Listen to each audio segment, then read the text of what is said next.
She could not but tremble at these preparations, for she felt that, having now done all that humanity, or principle, or, if so it were, a refined cruelty, impelled him to do, for the relief of physical suffering, he was next to treat with her as the man whom she had most deeply and irreparably injured.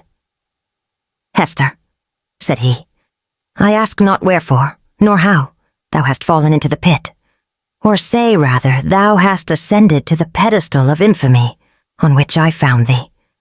The reason is not far to seek. It was my folly, and thy weakness.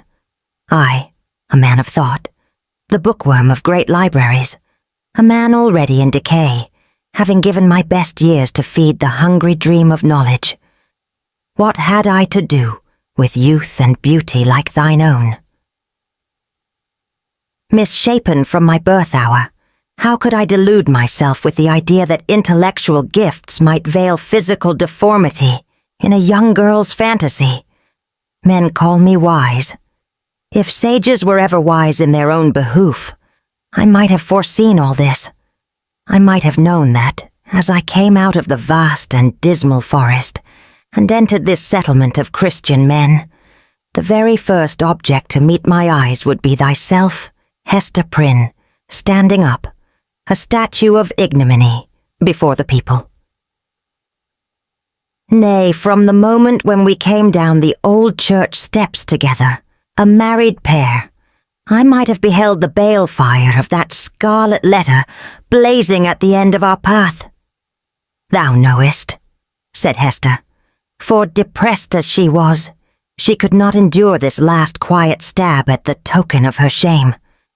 Thou knowest that I was frank with thee. I felt no love, nor feigned any. True, replied he. It was my folly. I have said it. But up to that epoch of my life I had lived in vain. The world had been so cheerless.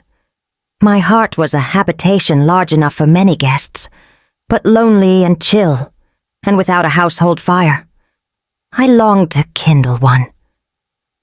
It seemed not so wild a dream, old as I was, and somber as I was, and misshapen as I was, that this simple bliss, which is scattered far and wide for all mankind to gather up, might yet be mine.